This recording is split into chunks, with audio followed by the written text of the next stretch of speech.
السلام عليكم. معكم اشرف.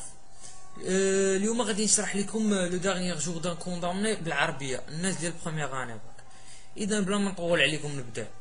كتبدا هاد الروايه واحد السجن سميتو بيساتر، متهم كتكون عنده واحد الفكره ديال الموت، كيكون مهووس بها.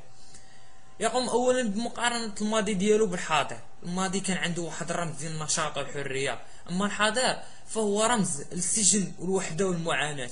فكره وحده ديما كتبقى هي الموت.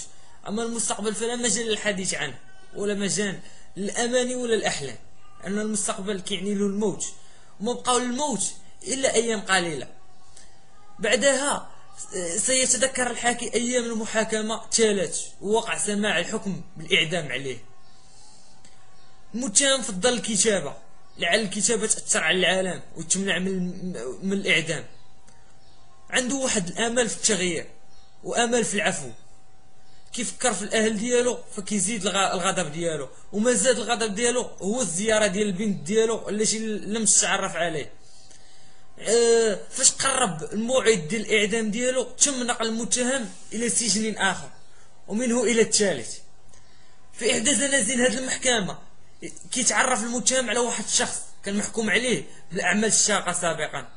هذا الشخص غادي يحكي له القصه ديالو مع الواقع، اللي اكد له فيها ان الاجرام لا ياتي من الفرد بل ياتي من المجتمع. المجتمع هو اللي كيظلم الفقراء وكيحكم مسبقا على الضعفاء. في الاخر المتهم غادي يتنقل للمنصه ديال الاعدام، غادي يطلب 5 دقائق لعل العفو ياتي. بدا الامل يتضاءل، بدا غيظه من الجمهور الذي اتى ليشاهد الاعدام. الجمهور متعطش لرؤيه الدماء، كيطلب دقيقه واحده اخرى. لكن دقت الساعه الرابعه ولكم ان تتخيلوا النهايه. اذا دابا نجيو للتحليل ديال الروايه. كيحكي الكاتب الايام الاخيره لواحد الشخص كان محكوم عليه بالاعدام. ما عطاناش فيكتور غيغو معلومات اضافيه على هذا المتهم. لا نعرف اسمه، لا نعرف التهمه التي حكم بسببها. ما نعرفه هو انه شاب متزوج له ام وزوجه وبنت صغيره سميتها ماري. لماذا هذا التستر عن هويه المتهم؟ هناك اسباب عديده، اهمها ان الكاتب اراد ان يجعل كتابه عالميا لا مرتبطا بانسان معين او بتهمه معينه. الكاتب ما كيحاولش الدفاع على المتهم بقدر ما يحاول المساهمه في منع عقوبه الاعدام.